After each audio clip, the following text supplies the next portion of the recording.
and welcome to Trusty Chords, the podcast which aims to celebrate music and those that create it.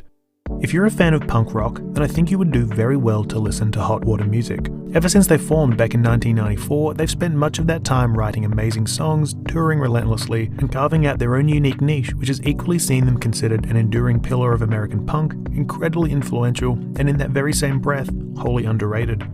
Hot Water Music, which comprises both Chuck Reagan and Chris Wallard on guitars and vocals, Jason Black on bass, Georgia Bello on drums, and since 2017, the Flatliners' Chris Cresswell on guitar and vocals, was first formed in Florida almost 30 years ago, and quickly began churning out numerous songs, singles, and EPs before releasing their first album, Fuel for the Hate Game, in 1997. Such was their momentum that they released Forever and Counting 8 months later, before playing their final show in August 1998. 2 months later, they were back in the game and released a further 4 albums, including No Division, A Flight and a Crash, Caution, and the new What Next, before once again breaking up in 2006. 2 years later, they were back in the game again and have released a further 4 albums, Exister, Light It Up, Feel the Void, and now Vows, since then.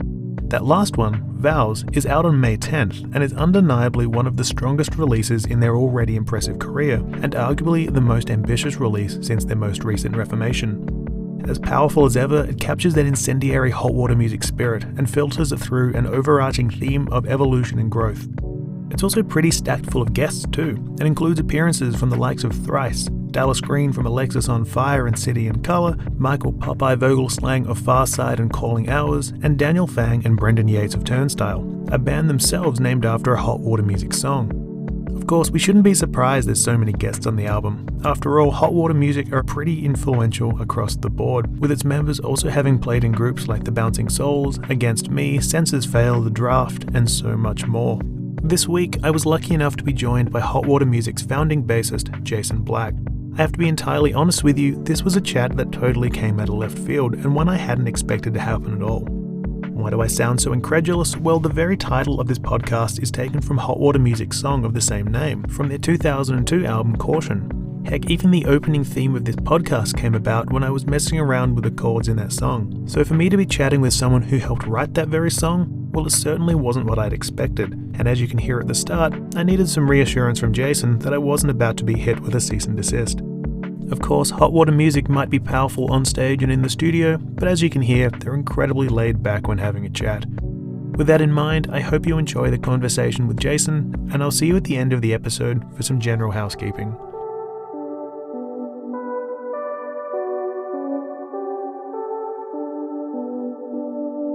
Jason Black, thank you for joining the Trusty Chords podcast. No problem. Thanks for having me on. I appreciate it.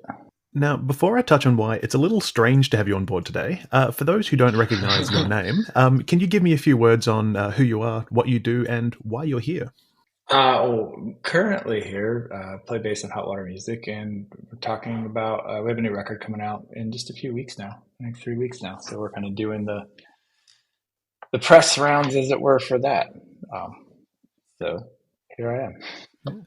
So obviously I mentioned it's a little strange to have you as a guest today, and the reason being is that this podcast is called Trusty Chords, which is a title that I lovingly borrowed from one of your own songs. So I guess as the first of my hard-hitting inquiries, I should ask the question, I hope that's okay.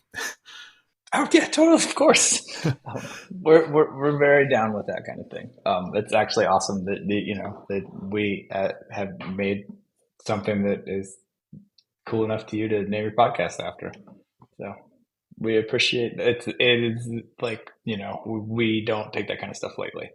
Because I think the main reason I'd chosen this song as its title is because it's one that always resonated so strongly with me. And in the world of music, it's a song that it feels like it means something to everyone who listens to it. It'll feel different to everyone else. So it felt like a fit. And the concept for the podcast that inspired also felt fitting. But I was admittedly worried that the fine folks at Hot Water Music HQ might not be on board with it, especially given that you've previously called it your favorite Hot Water Music song. So I didn't want to seem like I was using it in bad faith. But oh, no worries.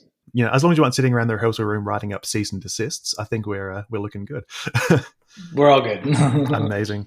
So the one thing I like to do with this podcast is start off with some questions about your early musical history. So to begin with, Jason, do you have any particular early memories of when music first resonated with you? Yeah, I mean, it was kind of I think it was a little bit of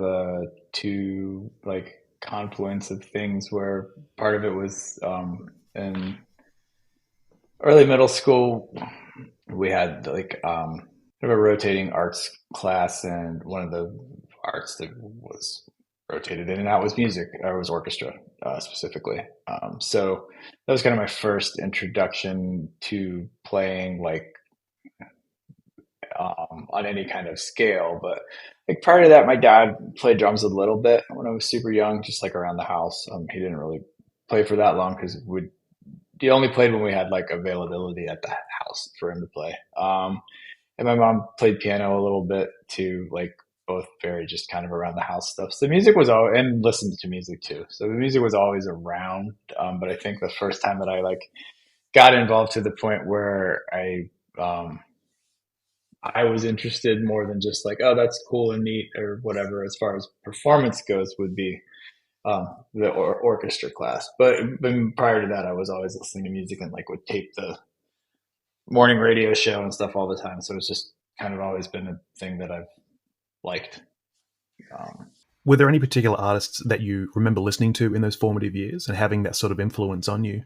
I mean, not like super early. No, I mean, I can remember like weird, annoying songs that I don't like. I guess I would say that like because I was born in '75, so that first like 5 or 6 years was a lot of really bad like AM radio stuff that like skewing kind of yacht rocky, but like the hits of that too, which are not really my thing.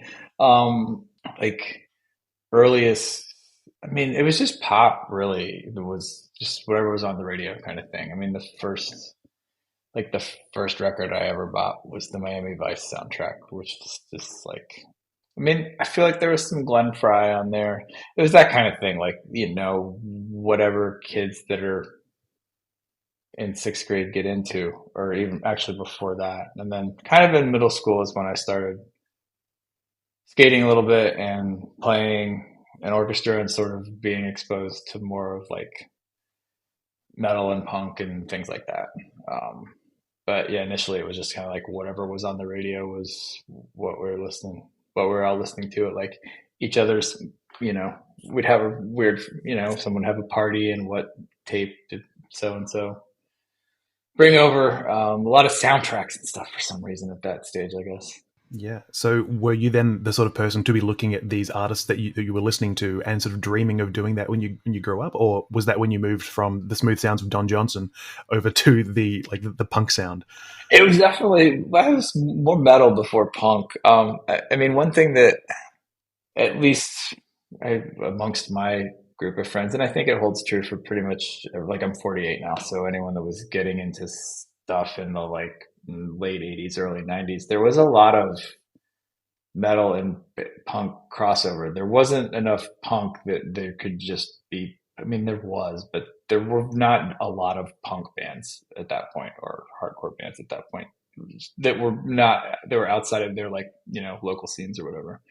So a bunch of people that I was friends with would listen to, Overkill and Black Flag and whatever, or just kind of anything aggressive and loud or whatever. But I was in orchestra for a little while. I don't know exactly how long before I realized that playing upright bass, like that was basically the same. It was the same setup as an electric bass. And then as soon as I figured that out, I was like, oh, that's cool. So I could do what all these people were doing. And that was sort of like, I mean, MTV was huge. I would like, sit down and eat dinner and watch the top 10 countdown and all that kind of stuff. So it was very like present and like a big visual, like, look at, all these people are playing in bands and having an awesome time. That looks like it'd be fun to do. So it's kind of, once I realized that I already knew how to play an instrument that was in all these rock bands or whatever, that was kind of no looking back at that point. I can definitely imagine that would be the sort of thing where once you sort of realize, oh, these people can do something that I'm already sort of doing, it's suddenly Totally. a very tangible and reachable goal. So were there any particular bassists that you looked up to in those early days? I mean, it's funny because when I started playing, it was a lot of like really had a good like full year of just like metal, and kind of hair metally, but thrash metally too. And so like a lot of those old metal records, there wasn't it's hard to tell what the bass player was doing. And I think with a lot of rock records, until you kind of get when you're a kid and you don't really know what, unless you're listening to Rush, you don't know what the hell the bass player is actually playing. So I would say like probably my first favorite bass player was Cliff Burton at that point. Um, and then kind of the usual suspects, like definitely from the start, like Geddy Lee, Cliff Burton, Flea, Les Claypool, Norwood Fisher, Billy Gould, like all that kind of stuff was what I was the bass players that I was super into, and then any band where you could actually hear the bass. So like Anthrax and Frank Bello, and I don't know the dude from Overkill's name, but the bass was cranked on those. Steve Harris from Iron Maiden, just kind of anytime you could really hear the bass loud enough to where I could pick it out, I was like, I love this guy or this band or whatever. So I don't, and I think sort of at the same time that was a weird, not a weird, that was kind of a lucky time where there was a lot of the like Joe Satriani and Steve Vai and all those dudes were doing a lot of like crazy guitar tours with crazy bass players at that time too. So there was a lot of input as far as like if you were looking for things to find, but um, influentially definitely like Cliff Burton and Geddy Lee, Flea, probably like the top three for that point in time, and maybe still. Geddy Lee is an absolute genius with the bass. It feels like that would have just opened you up to Crazy. so many possibilities in the world of music as well. It is, and I definitely like. I feel like if I was like, it's. I don't think it's too hard to draw a line from a lot of the stuff I play to a lot of the stuff he plays, like stylistically, fills and stuff. Which is funny because a lot of the things he plays are fairly like jazz oriented for him not being like a trained or jazz oriented musician. That's so much. But yeah, I mean, he was kind of the like as much as I love Cliff Burton, a lot of the stylistic things that he did don't really translate into anything I've done, and kind of the same thing with Flea for a lot of the stuff too. So like Eddie Lee's a really easy. I can play the same way that he plays in Hot Water, and it works, I guess. Because it's the same thing. Like I mean, him and Neil Peart had a lot of syncopated fills and a lot of same thing at the same time kind of stuff that George and I do. So that was a pretty easy through line for me to kind of see like, oh, this is a really cool way to construct bass lines and songs or whatever. So you obviously mentioned Hot Water before. So how did you all sort of go from being musicians playing in each other's bands to sort of forming the group that we now know as Hot Water Music? It's just, I mean, it really just sort of happened. But the short version of it is we all had kind of been in various different versions of me and George playing with, Chris Wallard in one band or Chuck in another band. Hadn't all four been in a band together. I'm trying to remember. I think Chris and I play in a band without George. We may have. I don't think so though. I did play in a band with some of the guys that like Chris and George and I were in a band without either of those two. There was a lot of that kind of mix and match stuff going on, and like Wallard and I had more of a like hardcore punky like Sam I Am vibe band, I guess, and then George and Chuck had more of a like Alice in Chains vibe band, and I would sort of go back and forth. I went back and forth between the two, played in both for a while, and then I moved here to Gainesville for college for a year. So we all kind of stopped doing the other bands, and then actually I don't even think George and I had started that band with Wallard yet when I left. I stopped playing with those guys, and then when I went home for the summer after my first year of college, I think George and Wallard and I started playing. And then everyone moved back up here because there was more of a scene going on here. Because at that point in time, like college town meant scene and college shows and just like record stores and lots of stuff happening all the time. And pretty much as soon as everyone moved up, this singer, like neither Chris nor Chuck were the singer for either of those bands. Both singers quit both bands. So we were just sort of all left with no singer. So originally Chuck was just supposed to sing, but he kind of never stopped playing guitar. So that's how that's the quick version of that is we were doing two bands that had singers, and then we were all of a sudden doing two bands that didn't have singers. But so we just made one band with two singers. So obviously Hot Water Music are a Florida band. So what was the music scene there like at the time? Because obviously you mentioned, college towns seem to have much more of a scene. Because when I think of the Florida music scene, punk isn't really the first genre that comes to mind. It's kind of, I mean, for sure. I mean, the scene here was good. Like, we had a built-in label with no idea at that point. So there was actual person putting out records in town. Gainesville definitely had the most. I feel like it kind of had the most going on. I mean, Miami had a pretty good scene. Also, back then it was more hardcore. Yeah, but they had a pretty strong scene. I haven't been down there in a minute. But we grew up near Tampa, and I felt like there was always a really good scene. And like a lot of the death metal was kind of the big thing when we were growing up, as far as like the big national music out of our area in Tampa. But a lot of those guys kind of were, punk adjacent enough that was, or hardcore adjacent enough that wasn't like a totally foreign group of people. I don't know. I felt like it's hard to gauge when you're a kid because any scene seems really good. But Of course, yeah. I mean, when like I mean, I can only really speak to here where we started playing. I mean, it was us and Less Than Jake both came up around the same time from here in town in Gainesville, and there was always shows here. Always like the bands didn't always tour Florida geographically. We're like not quite Perth, but it's maybe we're like Hobart or whatever.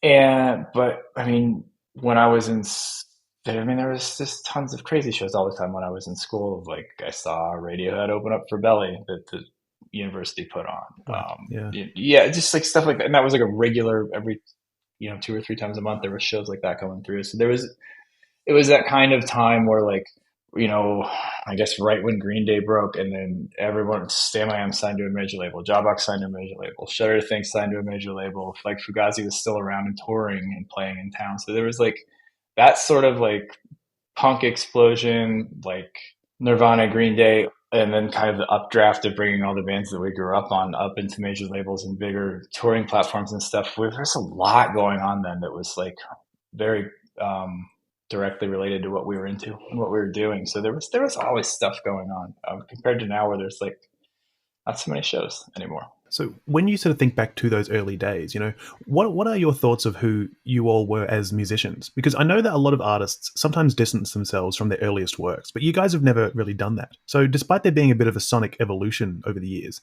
how do you view that early material and those early days of the band? I mean, there's some of the super early stuff I think is really bad. Most of the stuff that I sing on because I cannot sing. But I guess kudos to me for not caring. But at the same time, I'm with you where it's like, I would maybe remove like Finding the Rhythms, the first singles collection that kind of was a surrogate album at that point. Like there's not a lot of great stuff on that. There's a few tracks that can still get behind, but there's definitely that was a lot of like, we didn't quite really know what we were doing. But as soon as like Feel for the Hay Game forward, there's records that I think are better than others and songs that I think are better than others, but there's none of it that I'm particularly embarrassed by or anything. And musicianship wise, I almost think some of the playing on those records I definitely think some of the playing on the early records is cooler than some of the playing on the later records because we weren't so like mature and which can go both ways. Like there's this sort of like tendency as you like, I guess, mature or get more experienced or whatever to feel like, oh, now I know what I'm doing.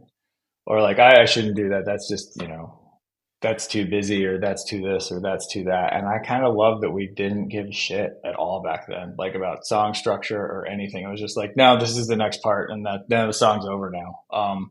Yeah, everything just felt much more instinctual, didn't it? Yeah, it really was. And it's like, granted, we made some super weird songs because of that, but I think that's kind of our like cross to bear as a band or whatever, that we've created this band that doesn't fit anywhere, which is like made it super hard to continue being a band, but also made it totally possible to continue being a band, I guess. And I think a lot of that sort of disregard of song structure or whatever was part of that process.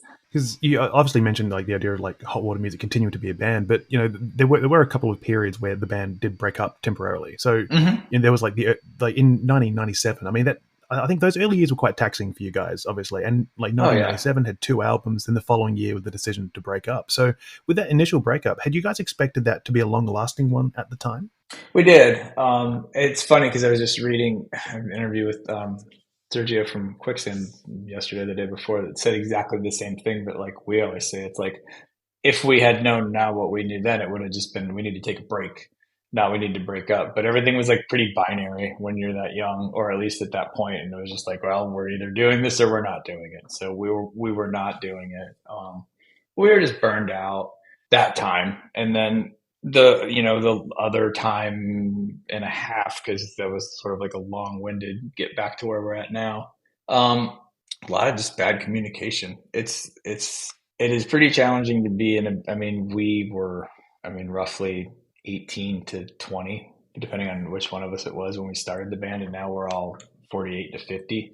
So that's a lot of runway to cover personality and growth wise, but like to make it through together. So yeah, I mean, both times we thought that was it. I think now it's sort of like I don't know if we would ever break up at this point because I don't know what the point would be. I guess unless we were just gonna do like a farewell tour or something like that would make sense. But otherwise, I don't know what you stand to when we've been doing it for this long. I don't know what we would stand to gain from not doing it anymore, or saying we're not doing it anymore. Yeah, because like I mean, I know that second sort of breakup around 2006 or whatever it was, that one Hmm. definitely felt like it was bound to be a little bit more permanent, especially given that you, Chris, and George formed the Draft, and then you also joined Census Fail as well. So Hmm. it definitely sort of felt like everyone sort of had moved on a little bit. But obviously, it is great to see that things sort of came back together, and we do still have the band going today. But the times after the band got back together, what was that like? Did it all feel much stronger? Like for you guys, like did it feel much more easier to sort of be playing again, or was it a little bit of a sort of having to find your way once again? I think after the first one, definitely, because it was pretty short lived and it was like rejuvenating. When we started playing again after the 2006 breakup, that was all not. None of that was good until like I mean, where for a while. Like that was pretty dysfunctional. Real bad communication, a lot of commitments, and then going back on commitments, and everyone had just kind of the problems that got us to where we were in 2006 were still there when we started playing again in like 2009 or 10 or whatever it was, and they persisted well into, I mean, probably very close to Feel the Void slash after Feel the Void. Like we made that record on good terms. We've never been on bad terms, but there's always been like communication issues. And I think even, I mean, it was a little bit on the other side of Feel the Void that we finally got through. I feel like we're finally clear to where there aren't necessarily, not that we still don't have trouble getting through to each other all the time, but there's no, I don't think anyone's worried about anyone's reaction anymore or anything like that. It's just like, no, this is just, I'm going to be straight direct with you and here's the deal. And so that took a while, but I think we've kind of finally gotten to the last, I would say, 4 or 5 years have felt really good. As good as it's felt in a long time. I do want to actually touch on that a little bit again, but just briefly going back to when you guys got back together after that first Hmm. little split. So just after that period, that was when you guys also signed to Epitaph as well, and then you Hmm. released some albums that really sort of got you in front of a lot more fans. So personally, I sort of feel like it was around this time that you guys had that musical evolution that brought you to the sound that we sort of know today. So evolution is always happening, but this is where it feels like it really sort of solidly occurs, at least for me. Is that something that you feel as well, or am I sort of off the mark completely there? No, I think so for sure. Like I feel like we kind of hit our stride there at that point where it was sort of a confluence of like the kind of chaotic earlier records and a little bit better songwriting, but the pendulum hadn't swung all the way over to like now we're going to make songs that aren't very exciting and they're like well written. I do feel like that was kind of the apex at that time of like we were just hit our stride. We were, practicing 5 days a week, writing 5 days a week, just in it full time. And like things kept feeling like they were going forward and upward, even though it was all like very incremental for us. And I've never really been a huge band by any stretch of imagination.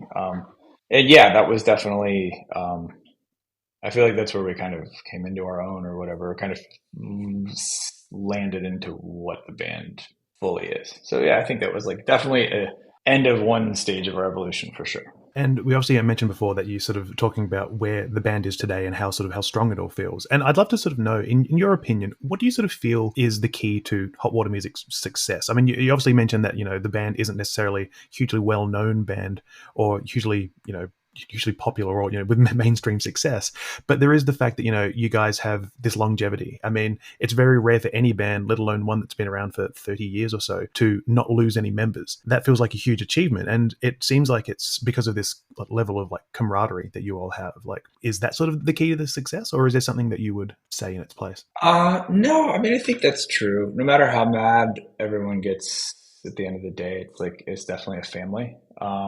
And even like different than family, because I feel like family you're kind of forced to have. Like we still choose to do this. But I think we also know that it just can't really work without the four of us are what made it. It's never been anyone's band. No one person writes all the music or all the lyrics or all the, it's always been very much a melting pot of everyone's input and ideas. So there isn't like a singular vision for it that we could lose anyone and not lose something by losing it. So we just added instead of subtracted, I guess was the move. So then obviously this year brings with it the new album, which definitely feels like a new chapter for you guys. If that phrase doesn't seem too sort of pretentious just to say new chapter, but No. The songs are incredibly strong. It feels a lot more ambitious, and there's also a lot of guest appearances as well. So was there a concerted decision to be more ambitious and collaborative after Feel the Void? There were like yes and no. We always sort of preface. It was a little bit of a backwards process this time, where we knew it was our 30th anniversary and we were going to do a tour or something. And at the same time, we kind of reject the like what I call the like state fair band vibe here or whatever, where it's just like we don't want to just become like a nostalgia act of ourselves. Um, so we try to always have some new music when we do something. At the same time, there's a fine line there because you can also make records that don't need to be made, right? Especially at this stage in the game. So when we're considering this, we're sort of like, are we going to do an EP? Are we going to do an album? We just ended up writing an album when we started writing, which was usually how it goes. If there's two or three good ideas, we'll end up with 15 pretty quickly. So in the ambition stuff, I think is always there for us when we do a record too. I feel like maybe a little more this time because we had sort of, not to be like too analytical of ourselves or whatever, but we kind of felt like Feel the Void was like our okay, we're back album or whatever. So like everyone that had been like, well, this isn't Caution, kind of was like, okay, this is really good. Like I feel like we got reestablished ourselves with a lot of like longtime fans with that record and did a really good job of introducing Cresswell into the mix too. So this one was kind of like, well, now what do we do? We've kind of reestablished everything. Like this is maybe the time where we make the weird record or take the left turn a little bit. And I'm always down to make the weird record because those are usually my favorite ones. So there was a little bit of a concerted effort to do that, but like, I mean, we can say we're going to do X with the record and it just does whatever it's going to do. Like you just can't control whatever you end up writing. I mean, you can, but that's not how we do it.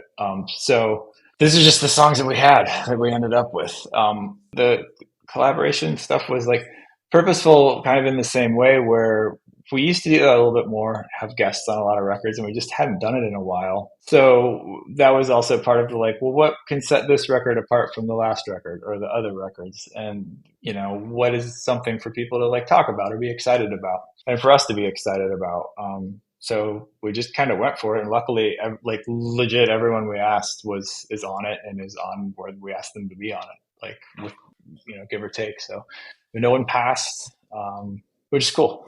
Like it definitely felt good to be able to get all these folks on the record. And it's been cool because a lot of them we've been friends with for a long time. So it was nice to kind of like get a little full circle vibe with some of them, and just kind of reconnect a little bit, and hopefully, have some cool things for people to hear when they get to check out the whole record. Because you obviously mentioned sort of 30 years. It feels like it's going to be like a little bit of a statement as well for sort of saying here is our album to celebrate our 30th anniversary. So I guess what does an album like this say about who Hot Water Music are in 2024? I mean, hopefully it's weird. Every time you make a record, you're like, fuck, I hope we can make another one. Definitely feel that way with this one. I'm like, God, I hope we can do another one this good. Because it's hard, but that's also, I think, part of the like fun of it is that you kind of have to try to outdo yourself, which is fun. I don't know. I feel like there is like a little bit of a sentiment in making this record where it's like, you never know how many more records you have in you, how many more tours you have in you, however, you never know, like, especially sort of at the age, like, where, we're all getting up on 50. So it's like a lot of family members are 70s, 80s. A lot of our friends are 60s. And, you're starting to see people kind of drop off, kind of fall out of the life here and there, or just pass on, whatever. So it's sort of, there's a little bit of mortality, I think, that's kind of like eating at the back of everyone's head a little bit too with this one. That's sort of like, well, we should definitely make sure that we're like 110% putting out the best thing we can put out always moving forward, because you never know when it's not going to be an option anymore. So there was probably a little bit of that vibe too, but I think for us it was also just to make a statement of like, I have been saying that in a vacuum, I think this is our best record. Um, you can't take away the nostalgia of when people heard whatever they heard and how they view all our old records, because I'm the same way. Like, I have my favorite records by the bands, and they're very rarely solely based on what's on the record. It's usually based on a lot of experiences around the record as well. Um, so I feel like this is definitely the best we can do right now, and I feel very good saying that. Instead of like, we tried really hard. I'm like, no, this is the best we can do, and it's good. Like, I think we all kind of just were like, this is a really good set of songs. It's also really good just hearing you sort of say that you always want to make sure that you are making that best album, because you never sort of know what's coming next. Like, it's always a real shame when you see bands who have had such a great discography and then they might make like a bad album and then they break up, and you just sort of like, oh, they had so much potential. But that also seems like something that it doesn't feel like you guys have ever done. It almost feels like if at any point you were to stop, that last album would be a fitting point. Not to say that I'm hoping you guys break up at all. I hope you guys keep on continuing as long as you can. But yeah, it's a very strong album, and it is great to see that you all are still at the top of your game. But I would also be remiss to ask. It has been 6 years. Should I be expecting an Australian return from Hot Water Music anytime soon? You should. February of next year. Amazing. So it is like as confirmed as it can be without being announced. So I think we've said yes, and it's like figured out. So we're definitely coming down early next year, because it has been forever, for sure. It has, yes. I think the last time you guys were here, you were playing the Download Festival, I think. Yeah, that doesn't count. That's not. I mean, it counts as if we got to get on the plane and fly all the way down there. But like, I'm very happy to come back and do some club shows for sure. That's exactly what I was going to say. We need some club shows. And I guess also one question I do like to ask artists as well is, you've all played with some amazing artists over the years, but if you could create a dream lineup for bands to play a show with, who would you have on that lineup? That's a really good question. And I would inevitably create a lineup to where no one would want to see us play, which is like, I mean, I have to say that we're doing our two US legs and our European tour are with Quicksand, which is like awesome for us. I mean, they were a very influential band. I mean, they were at the right time for us as people growing up and being in the scene. Like, when that first EP came out, I think everyone that I know that heard its brain exploded. Because they kind of made up a whole new. I feel like that EP just made up a whole new style of music to me, and I still kind of feel that way. So, and I mean, we've known Walter for a while because he produced No Division, and we just kind of kept in touch with him over the years and seen him here and there and stuff. But it's very cool to be able to go on tour with them and like watch them every night. I think is going to be super awesome. And then, I mean, like out of That's great. I love touring with the Veil. We've been friends with them forever. It's very cool that Tim's coming out on a leg of that run with us too. And they are a band that when the two of us play together, it works really, really well. They're kind of one of the only bands that I always feel very comfortable touring with, I guess, like crowd wise and fan wise or whatever. It's always super easy. But like my own dream lineup, that's so hard. I mean, it would be something that people would like murder me for, like Faith No More and Fishbone and Primus and us or something. Like nobody wants to go to that show with us. Everyone wants to go to the There's show with nothing wrong with that everyone else. lineup. Like I love it, but like it's like I mean, like when I saw Coheed, Primus, and Fishbone going on tour in the States this summer, I was like, wow, that's so sick. I really want to go to that.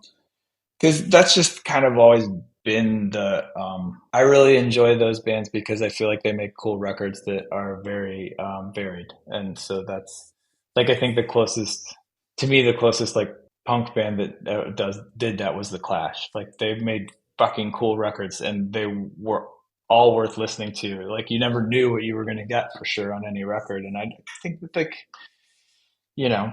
Um, like new bands going out with Turnstile would be awesome. Like those guys are super nice, and they're fucking great. Like there's definitely some people in our age group that give them flag, but I don't know why. I think that they made a lot of really good records, but that record I think that's like proof that if you just make the right record, it doesn't matter what. There is still like I've kind of felt like that record renewed my faith in like the music community, like music listeners, not the music industry at all. Like they just made a really great record that just hit with everyone, kind of kids, adults, everyone. And I was like, cool, this is awesome. Like this wasn't manufactured. They just like made something that really landed with everyone. So like obviously doing shows with them would be awesome because they're a great band. It would be fun. So while we are on that topic of talking about, great records and everything, we should get down to this portion of the podcast, which you and Hot Water Music helped to name. So this section, Trusty Chords, is built around the theory of an average chord. So we're looking at one artist that has impacted you, 3 albums that have influenced you, and 5 songs you can always turn to. So to kick this off, first question, who is the one artist that has inspired you the most, whether it be personally or creatively? It's tough. Because I always feel like I'm going to have a better answer tomorrow, right? I mean, everyone feels that way. I know. Like, I think, like, purely bass wise, like, instrumentation wise, I would almost have to be Jaco Pastorius just because he's like, the guy's just was out of his mind good and just rewrote the whole thing for bass. And I think, like, musician overall wise, it would be a cross between Robert Smith and or John Coltrane because I think they both have super like deep catalogs that are still like they're pretty ironclad. I don't think you can really like there's a couple missteps here and there from each one technically if you want to but I think overall like pretty hard pressed to find either one of those guys making too many mistakes as far as their output goes. And I think they both cover like a really wide berth of their genre or whatever that they're in. And they're probably the 2 artists that I find myself going back to the most on a regular basis where I'm like feeling like I feel like I need to be inspired. And I can always go listen to either of them and be like, oh, this is like remarkable stuff. And then 3 albums that have impacted you the most. This could be albums you're always throwing on or something that was integral to your musical evolution. That's a little bit easier. I would say Red Hot Chili Peppers, Mother's Milk. Probably The Cure, Kiss Me, Kiss Me, Kiss Me. And then it's like that gets a little tricky there. Because I can only pick one more.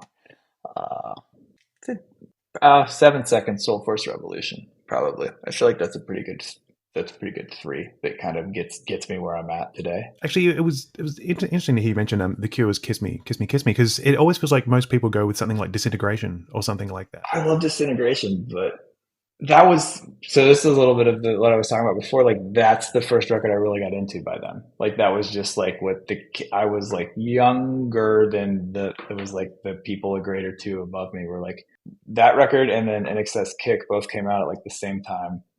And Kick is another record that I would like definitely top 20 records of all time for me probably.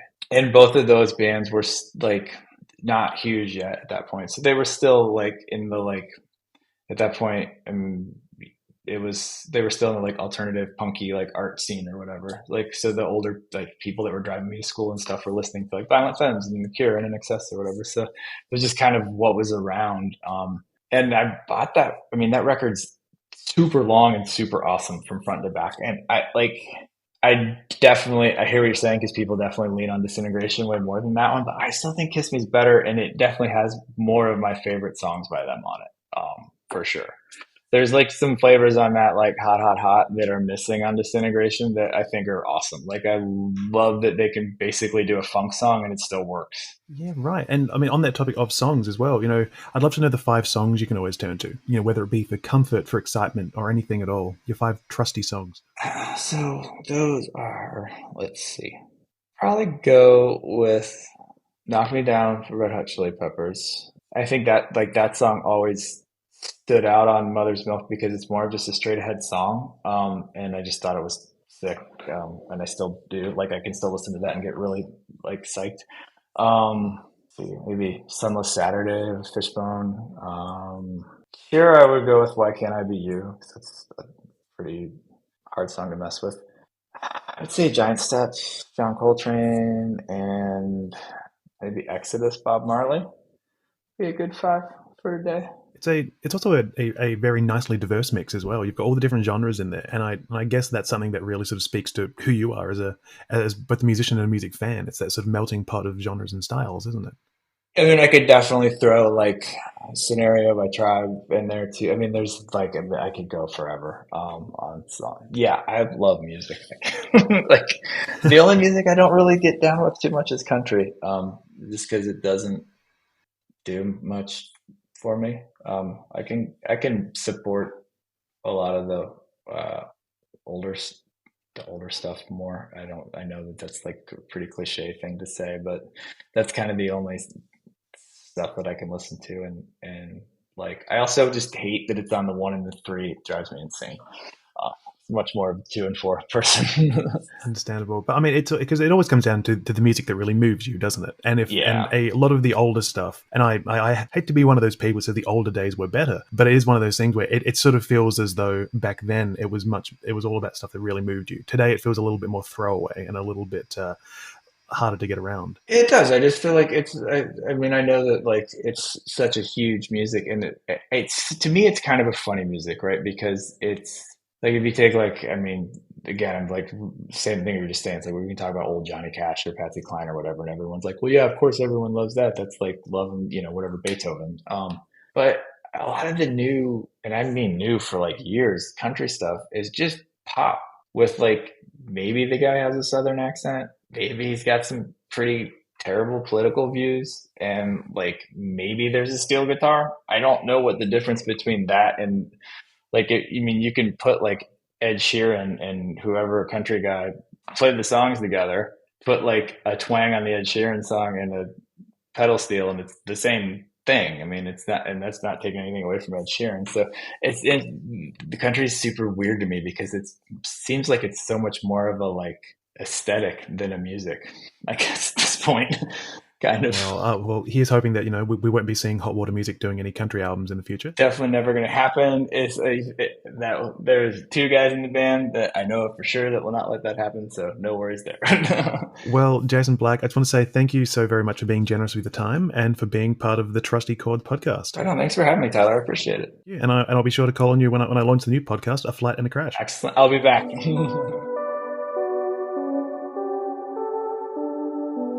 Thank you for listening to Trusty Chords. If you enjoyed this episode, I'd really appreciate it if you're able to like, follow, share, and review this podcast on your preferred platform of choice. There's no obligation, of course. I'm totally fine if you listen without doing so, but every bit helps to give this podcast a bit of a boost. If you're wanting to follow along on social media, you can find me on all the main channels: Instagram, Facebook, the platform formerly known as Twitter, at Trusty Chords Podcast, all one word. If you want to find Jason's picks for the Trusty Chords segment, I've got a playlist titled Trusty Chords The Songs over on Spotify. After you're done listening to Hot Water Music's original version of Trusty Chords, I'm sure you'll see it. This is the 3rd week of the podcast, and the nice little comments keep on coming, and I'm so appreciative of you all for not only listening, but offering feedback along the way. It's truly lovely to hear from you, whether it be support, general constructive criticism, or hate mail. I've not had the latter yet, but I appreciate you taking the time all the same. Lastly, I need to thank Jason Black for being so generous with his time, Amy from Death Proof PR for organising this one, and the entirety of Hot Water Music for being on board with this podcast. Go support them by grabbing a copy of Vows when it drops on May 10th. But once again, thank you kindly for listening, and I hope to see you all again next week as I continue to celebrate music and those that create it.